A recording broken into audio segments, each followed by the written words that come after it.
अभी हम जो है कंडीशनल स्टेटमेंट्स के साथ काम करेंगे। तो कंडीशनल स्टेटमेंट्स जैसे नाम बता रहे हैं, हम इसके साथ जो है कोई भी कंडीशन के हिसाब से जो है हम डिसीजन ले सकते हैं। तो आपकी ज़िंदगी में बहुत सारे ऐसे सिचुएशन होंगे जहाँ पे आपके पास जो एक डायलेमा होगा, मतलब ये करे या फिर दूसरा चीज़ करे। तो उस टाइम पे जो आप एक कंडीशन इम्पोज होगा, उस कंडीशन के हिसाब से जो आप डिसीजन लेते हो। तो मैं कुछ एग्जांपल देता हूँ। तो मान लीजिए बाहर जो है बहुत बारिश हो रही है और आपको जो है फुटबॉल खेलने का मन कर रहा है। क्योंकि बारिश हो रही है तो आप जो है बाहर फुटबॉल नहीं खेल सकते। तो यहाँ पे कंडीशन ये है, अगर अगले 1 घंटे तक बारिश होगी तो आप फुटबॉल नहीं खेल सकते। अगर वही 1 घंटे बाद बारिश ख़त्म हो जाती है या फिर 1 घंटे से पहले बारिश जो है रुक जाती है, तब आप जो है बाहर जाके फुटबॉल खेल सकते हो। तो ये कंडीशन के हिसाब से जो आप डिसीजन ले रहे हो। तो अगर बारिश हो रही है तो आप फुटबॉल नहीं खेल सकते। अगर वही बारिश रुक जाती है तब आप जाके जो है फुटबॉल खेल सकते हो। तो और एक एग्जांपल लेते हैं। तो मान लीजिए आपका जो है कोई एग्ज़ाम आ रहा है और उस एग्ज़ाम के लिए जो है आपने एक मॉक टेस्ट दिया है। तो आपके पेरेंट्स बोलते हैं कि अगर आपका जो है मार्क्स इस मॉक टेस्ट में 70 से ज़्यादा आते हैं तब आपको जो है एक पार्टी मिलेगी। अगर वही आपके मार्क्स 70 से कम आते हैं तब आप जो है बाहर खेल नहीं सकते 1 हफ्ते के लिए। तो ये फिर से एक कंडीशन है, उस कंडीशन के हिसाब से जो है कुछ डिसीजन ले रहे हो। तो ये कंडीशनल स्टेटमेंट्स सी में जो है 2 तरह के होते हैं, इफ एल्स। तो यहाँ पे जो मैंने जो एग्जाम्पल बोले थे वो इफ। तो if it rains you cannot go out and play. Else if it stops raining you can go out and play. उसी तरह अगर दूसरा एग्जाम्पल ले तो यहाँ पे होगा if you score more than 70 you will get a party. If you score less than 70 you cannot play outside for the next 1 week. तो यहाँ पे इफ एल्स कंडीशन जो है हम ऐसे दे रहे हैं। तो ये सिंटेक्स इसका ऐसे रहेगा, सबसे पहले हम इफ लिखेंगे, फिर ब्रैकेट्स में जो है हम कोई कंडीशन पास करेंगे, फिर कंडीशन देने के बाद उसके बॉडी में आएंगे। अगर ये कंडीशन ट्रू होता है तो जो भी इसके अंदर प्रेजेंट है वो पूरा एग्जीक्यूट होगा। अगर वही कंडीशन फेल होता है तो जो भी इसके बॉडी में है वो पूरा जो है स्किप हो जाएगा। तो इसीलिए जो यहाँ पे एल्स आता है। तो ट्रू हुआ तब तो जो भी इसके अंदर है वो प्रिंट हो जाएगा, बट अगर फॉल्स हुआ तो मतलब हम स्किप कैसे करें। तो अगर ये फॉल्स हुआ तब हम क्या करेंगे, यहाँ पे हम एल्स लिखेंगे। तो एल्स के बाद हम जो भी स्टेटमेंट लिखेंगे वो जो है एग्जीक्यूट होगा। तो ये ऐसे इफ एल्स काम करता है। फिर नेस्टेड इफ एल्स है। नेस्टेड इफ एल्स मतलब आप जो है एक इफ कंडीशन के अंदर आप दूसरा इफ कंडीशन लगा सकते हो। तो ऐसे हो गया यहाँ पे एक इफ कंडीशन, फिर उसके अंदर आप दूसरा इफ कंडीशन यहाँ पे लगा रहे हो। तो ये जो है कुछ डिफरेंट टाइप के इफ एल स्टेटमेंट्स हो गए। तो अभी मैं यहाँ पे जो है कुछ एग्जांपल्स दिखाता हूँ आपको। तो सबसे पहले जो है मुझे जो भी लाइब्रेरीज चाहिए उन सभी को इंक्लूड करना पड़ेगा। यहाँ पे लिख देता हूँ #include stdio.h। फिर इसके बाद मुझे फिर से अपना मेन फंक्शन बनाना पड़ेगा, तो इसलिए मैं लिखूँगा void main। तो ये हो गया है। फिर इसके बाद जो है मुझे कुछ कंडीशन लेने पड़ेंगे। तो मान लीजिए मैं एक इंटीजर वेरिएबल लेता हूँ a और a में मैं 10 स्टोर करूँगा। फिर उसके बाद मैं दूसरा इंटीजर वैल्यू लेता हूँ b और b में जो है 20 स्टोर करूँगा। तो इस तरह से जो है मेरे ये दोनों वेरिएबल तैयार हो गए। यहाँ पे मैं फिर से सेमीकोलन लगा देता हूँ। ये दोनों तैयार होने के बाद मुझे जो है अभी कंडीशन देना पड़ेगा। यहाँ पे मैं इफ कंडीशन देता हूँ, if b is greater than a। अगर b में जो वैल्यू है अगर वो a से ज़्यादा है तब मुझे प्रिंट आउट करना पड़ेगा b is greater than a। अभी यहाँ पे बस मैं get ch लगा देता हूँ और अभी हम इसको एग्जीक्यूट करेंगे। तो हमें ये जो है मिल रहा है। यहाँ पे सबसे पहले तो कंडीशन देख रहे थे, condition if b is greater then a। क्योंकि ये कंडीशन ट्रू हुआ है इसलिए हम बॉडी में एंटर हुए और बॉडी के अंदर जो भी प्रेजेंट था उसको हमने प्रिंट कर दिया है। अगर मान लीजिए मैं कंडीशन को रिवर्स कर दूँ, if a is greater than b then print this.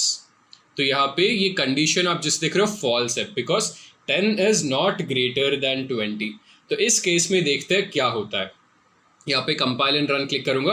यहाँ पे आप देख रहे हो ये जो है ब्लैंक स्क्रीन है, और ये ब्लैंक स्क्रीन इसलिए दिख रहा है यहाँ पे क्योंकि हम ये जो लिखा है हमने इफ़ के अंदर वो पूरा स्किप हो गया है। क्योंकि ये फॉल्स है इसलिए जो भी इसके बॉडी के अंदर था वो पूरा स्किप हो गया है। तो इसलिए यहाँ पे हम एल्स यूज़ करेंगे। यहाँ पे हम एल्स लिखेंगे और एल्स के अंदर हम प्रिंट करेंगे। तो यहाँ पे मुझे चेंज करना पड़ेगा, if A is greater than B, यहाँ पे मुझे प्रिंट करना पड़ेगा A is greater than B. Else यहाँ पे मैं प्रिंट करता हूँ B is greater than A. तो ये हमने जो है एल्स के अंदर हमने ये स्टेटमेंट लिख दिया है और यहाँ पे हमें रिजल्ट मिलता है B is greater than A. तो इस तरह से जो है हम इफ एल्स के साथ काम कर सकते हैं। अभी मान लीजिए यहाँ पे मैं कुछ थोड़ा सा चेंज कर दूँ, यहाँ पे अभी 2 वेरिएबल के बदले जो है मुझे 3 वेरिएबल लेने पड़ेंगे। यहाँ पे मैं और एक वेरिएबल ऐड करता हूँ c, और c के अंदर जो है मैं वैल्यू स्टोर करता हूँ 30।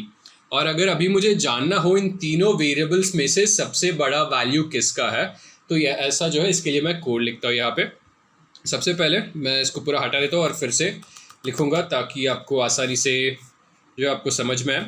मैं इफ़ लिखूँगा और इफ़ के अंदर मैं पहला कंडीशन चेक करूँगा, वो होगा if a is greater than b and a is greater than c।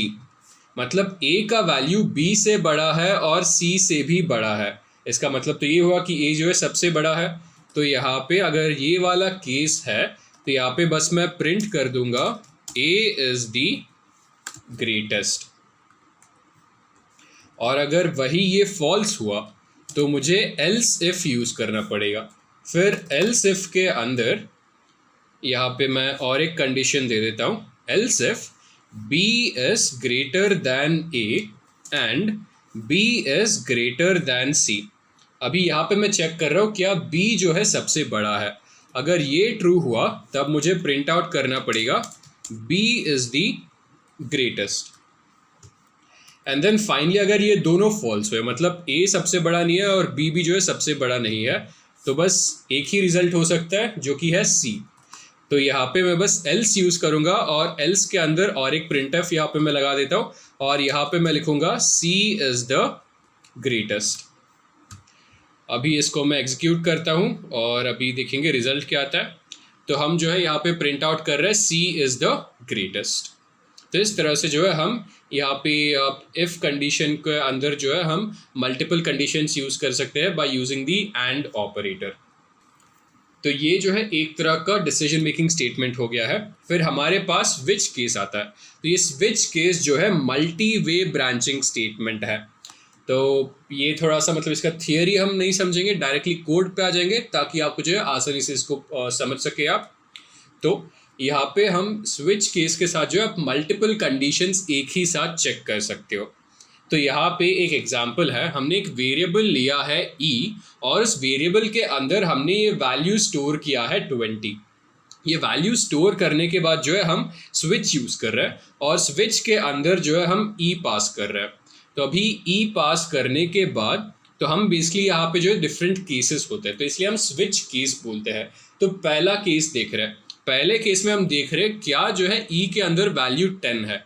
तो केस लिखने के बाद आप जो है यहाँ पे वैल्यू लिखते हो और ये वैल्यू यहाँ पे देख रहा हो। अगर केस 10 हुआ तो अगर वैल्यू e के अंदर 10 हुआ तो मैं बस प्रिंट आउट कर रहा हूँ 10, उसके बाद मैं ब्रेक कर दूंगा इस स्विच केस से। अगर वही ये जो है वैल्यू 10 नहीं हुआ, अगर वैल्यू 20 हुआ तो मुझे प्रिंट करना होगा 20, फिर मैं ये ब्रेक कर दूंगा और यहाँ से बाहर आ जाऊंगा। अगर इसके अंदर वैल्यू 10 नहीं है और 20 भी नहीं है तो मैं डिफ़ॉल्ट वैल्यू लिखूंगा। मतलब जितने भी मैंने केसेस लिखे हैं अगर उन सभी केसेस में से एक भी जो है ट्रू नहीं हुआ तो मैं डिफ़ॉल्ट के अंदर एक जो है स्टेटमेंट दे सकता हूँ और अगर सभी फेल हो गए तो जो भी डिफ़ॉल्ट के अंदर होगा वो जो है आपका प्रिंट हो जाएगा। तो ये जो है आपका स्विच केस है। अभी इसको हम जाके यहाँ पे इस कंपाइलर में जो है एग्जीक्यूट करेंगे। इस पूरे चीज़ को यहाँ से मैं हटा देता हूँ और मुझे एक नया वेरिएबल लेना पड़ेगा। हम ई ही लेते हैं, ई के अंदर जो है हम 30 स्टोर करेंगे इस बार और यहाँ पे जो है मुझे स्विच यूज़ करना पड़ेगा और स्विच के अंदर जो है मैं ई पास कर दूंगा तो स्विच हो जाएगा ये। फिर यहाँ पे मुझे केस लिखना पड़ेगा। तो सबसे पहले मैं चेक कर रहा हूँ क्या ये जो है वैल्यू 10 है। अगर ई के अंदर 10 है मुझे प्रिंट आउट करना पड़ेगा वैल्यू इज 10। और अगर ये ट्रू हुआ तो मैं बस ब्रेक कर लूँगा यहाँ से। अगर वही जो है ये केस 10 नहीं हुआ तो मैं दूसरा कंडीशन दूंगा। तो यहाँ पे मैं चेक कर रहा हूँ क्या ये जो है वैल्यू 20 है, और अगर ये 20 हुआ तो मुझे प्रिंट करना पड़ेगा वैल्यू इज 20। और फिर से अगर ये ट्रू हुआ मुझे यहाँ से ब्रेक करना पड़ेगा। एंड देन यहाँ पे जो है मैं थर्ड केस देता हूँ, यहाँ पे मैं लिखूँगा केस 30। और अगर इसके अंदर जो भी वैल्यू है, if that value is equal to 30, मुझे यहाँ पे प्रिंट करना पड़ेगा वैल्यू इज 30। तो 3 केस हो गए। अगर मान लीजिए इन तीनों में से सभी फेल हो गए यहाँ पे, तो मुझे एक डिफ़ॉल्ट केस देना पड़ेगा। यहाँ पे मैं लिखता हूँ डिफ़ॉल्ट, और डिफ़ॉल्ट के अंदर मैं लिखूँगा वैल्यू इज नॉट प्रेजेंट, और इसके बाद मुझे जो है फिर से ब्रेक लिख देना पड़ेगा। तो ये जो है हमारा स्विच केस तैयार हो गया है, और अभी हम एग्जीक्यूट करेंगे और देखते हैं रिजल्ट क्या आता है। तो वैल्यू इज 30, तो हमने सक्सेसफुली जो है इसको इम्प्लीमेंट किया है, क्योंकि ई में 30 स्टोर किया था। तो सबसे पहले जो ये वाला केस चेक होगा, तो हम देख रहे हैं कि क्या ये वैल्यू 10 है ई के अंदर, वो फॉल्स नहीं है, इसलिए हम नेक्स्ट केस चेक कर रहे हैं। इस बार देखेंगे क्या ये वैल्यू 20 है, वो भी जो है फॉल्स हुआ। एंड देन फाइनली हम चेक कर रहे हैं क्या ये वैल्यू 30 है, और यहाँ पे ये ट्रू हुआ है, इसलिए क्योंकि ये ट्रू हुआ है हम जो यहाँ से बाहर आ जाएंगे, ये ब्रेक हो जाएगा। तो ये स्विच केस का एग्जाम्पल था। इसके बाद जो है हम लूप्स को समझेंगे। तो लूप से जो है हम किसी भी टास्क को रिपीट कर सकते हैं। तो इसका एक क्लासिक एग्जाम्पल है। तो मान लीजिए आपको एक बकेट में पानी भरना है। तो अगर आपको इस बकेट में पानी भरना हो और आप जो है वो पानी बस जो है एक मग के साथ भर सकते हो, तो आप क्या करोगे, मग में पानी लोगे, फिर उसको बकेट में डाल दोगे, फिर आप देखोगे क्या ये बकेट भरा है नहीं भरा है। अगर नहीं भरा है तो फिर से आप जो है मग में पानी लोगे, फिर से उसको बकेट में डाल दोगे, फिर से आप चेक करोगे क्या जो है आपका बकेट भर गया है। अगर नहीं भरा है फिर से जो है आप जो है आप मग में पानी लोगे, फिर से उसको बकेट में डाल दोगे। आप ये प्रोसेस तब तक रिपीट करोगे जब तक जो है आपका बकेट पूरी तरह पानी से भर नहीं जाता। तो यहाँ पे आप क्या कर रहे हो, लूप में आप जो है एक टास्क को रिपीट कर रहे हो। तो इस तरह से जो है हम लूपिंग स्टेटमेंट्स के साथ काम कर सकते हैं। तो सी में जो है हमारे पास नॉर्मली 2 इंपॉर्टेंट लूप्स होते हैं। एक हो गया है फॉर लूप, दूसरा हो गया है व्हाइल लूप। तो इन दोनों लूप्स के साथ जो है हम काफ़ी टास्क जो है रिपीट कर सकते हैं। तो मान लीजिए यहाँ पे तो फॉर लूप जो ये सिंटेक्स जो है ऐसा दिखता है। इसके अंदर आप 3 टास्क कर रहे हो। एक जो है वेरिएबल को इनिशियलाइज कर रहे हो, फिर आप जो है एक कंडीशन चेक कर रहे हो यहाँ पे, फिर जो है इस वेरिएबल को आप इंक्रीमेंटेड डिक्रीमेंट कर रहे हो। तो आप तीनों चीज़ें फॉर लूप के इस वाले जो है पेरेंथेसिस के अंदर ही आप कर लेते हो। तो मान लीजिए यहाँ पे आई का वैल्यू 0 है, फिर आप ये मान लीजिए आपको 0 से लेकर 10 तक प्रिंट करना हो। तो यहाँ पे आप जो है n में अगर आपने कंडीशन दिया है 11, तो ये i का वैल्यू जो है 0 से लेकर जो है 10 तक जाएगा। तो सबसे पहले i का वैल्यू 0 है, फिर यहाँ पे कंडीशन चेक होगा, इज 0 लेस देन 11। अगर ये ट्रू हुआ तो हम जो है अंदर जाएंगे, प्रिंट कर देंगे। प्रिंट करने के बाद i का वैल्यू इंक्रीमेंट हो जाएगा। अभी जो i का वैल्यू 0 है वो इंक्रीमेंट होके 1 हो जाएगा। 1 होने के बाद हम फिर से चेक करेंगे क्या 1 जो है 11 से छोटा है। अगर ये ट्रू हुआ फिर से हम अंदर जाएंगे और हम जो है 1 प्रिंट कर देंगे। फिर से जो है i का वैल्यू इंक्रीमेंट होगा, अभी 1 से 2 बन गया। फिर हम चेक करेंगे क्या 2 से जो है क्या 2 जो है 11 से छोटा है। अगर ये ट्रू हुआ फिर से हम लूप के अंदर आएंगे और फिर से जो हम ये पूरा चीज़ एग्जीक्यूट करेंगे। तो इस तरह से जो है फॉर लूप काम करता है। इसके बाद हमारे पास व्हाइल लूप है। तो व्हाइल लूप काफ़ी सिंपल है, आप बस व्हाइल लिखोगे, फिर इसके अंदर जो है आप कोई कंडीशन सेट करोगे। मान लीजिए यहाँ पे मैं कंडीशन यही सेट कर देता हूँ, if i is less than 10, और हमें जो वेरिएबल इनिशियलाइजेशन है वो लूप के बाहर करना पड़ेगा। तो पहले हम मान लीजिए मैं यहाँ पे बाहर लिखता हूँ i is equal to 0। i is equal to 0 करने के बाद यहाँ पे मैं कंडीशन चेक कर रहा हूँ while i is less than 10। फिर उसके अंदर मैं यहाँ पे बस प्रिंट कर दूंगा i का वैल्यू जब तक i का वैल्यू 10 नहीं होता। तो इस तरह से हम फॉर लूप और व्हाइल लूप के साथ काम कर सकते हैं। तो अभी इन दोनों का एग्जाम्पल देखेंगे। यहाँ पे मैं इस पूरे चीज़ को जो है यहाँ से हटा देता हूँ। तो सबसे पहले हम फॉर लूप के साथ काम करेंगे।